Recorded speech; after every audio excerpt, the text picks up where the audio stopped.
Bismillahirrahmanirrahim. Assalamualaikum warahmatullahi wabarakatuh. Perkenalkan, saya atas nama Fauzan, mahasiswa dari Institut Agama Islam Al-Qadiri Jember. Di sini saya akan membacakan tentang pendidikan perbandingan, di mana yang berjudul tentang dimensi kehidupan masyarakat dan penyelenggaraan sistem pendidikan, yang langsung diampu oleh Bapak dosen Fikri Farihin. Di sini ada perspektif teoritik hubungan pendidikan dan masyarakat. Semua bangsa ini berusaha meningkatkan mutu pendidikannya baik dari waktu ke waktu.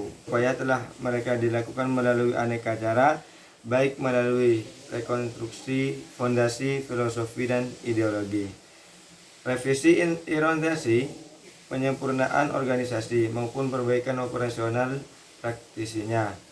Adapun beberapa bentuk nyata yang telah mereka dilakukan terkait dengan upaya peningkatan mutu antara lain adalah melalui penyempurnaan regulasi atau perundang-undangan, peningkatan mutu pendidikan dan tenaga kependidikan. Adapun pembaruan kurikulum, peningkatan kelengkapan media dan sarana prasarana pendidikan, optimalisasi dukungan manajerial pendidikan, penahanan besaran pendanaan pendidikan, penyempurnaan alat evaluasi hasil belajar, dan lain-lain, yang kesemuanya itu bersetujuan untuk meningkatkan mutu penyelenggaraan sebuah pendidikan dengan masyarakat. Adapun yang melalui ideologi ataupun cita-cita sosial tersebut, penyelenggaraan pendidikan baik yang ada di jalur sekolah maupun di luar sekolah ingin dikembangkan dan ditingkatkan mutunya untuk dapat memainkan peran-perannya yang diharapkan. Dan adapun faktor-faktor yang mempengaruhi upaya-upaya penyelenggaraan pendidikan antara lain adalah pemikiran sebuah hasil, keputusan dari beberapa konferensi internasional tentang sebuah pendidikan. Adapun sebuah kaitan dimensi ekonomi masyarakat dengan pendidikan. Dimensi ekonomi masyarakat adalah salah satu dimensi kehidupan yang ada dalam masyarakat yang memuat pola produksi, distribusi, dan konsumsi individu serta kelompok dalam rangka mencapai sebuah kemakmurannya. Kehidupan ekonomi dapat dipilah menjadi tiga, yakni ekonomi atas, ekonomi menengah, dan ekonomi ke bawah. Yang dimaksud dengan ekonomi dihuni oleh individu atau kelompok yang tergolong kaya raya. Ekonomi menengah dihuni oleh individu atau kelompok yang tergolong sedang. Dan adapun ekonomi yang bawah yaitu dihuni oleh individu ataupun sebuah kelompok yang tergolong miskin ataupun melarat. Dalam rangka meningkatkan mutu penyelenggaraan pendidikan, memandang perlu adanya perhatian terhadap hal-hal yang sesungguhnya tidak tampak tetapi berpengaruh terhadap pendidikan.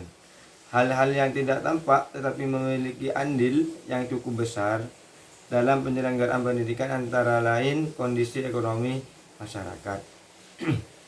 Setelah itu adapun kaitan dimensi politik masyarakat dengan sebuah pendidikan. Perkembangan dalam bidang politik adalah proses-proses yang terjadi sedemikian rupa sehingga orang menghayati dan mengamalkan norma-norma dan nilai-nilai yang bersumber dari sistem politik yang berlaku. Waleman mengemukakan bahwa peranan sistem persekolahan dalam bidang politik dapat dibedakan menjadi tiga jenis. Yang pertama, sosialisasi politik, yaitu sistem persekolahan merupakan institusi untuk sosialisasi peserta didik terhadap budaya politik nasional.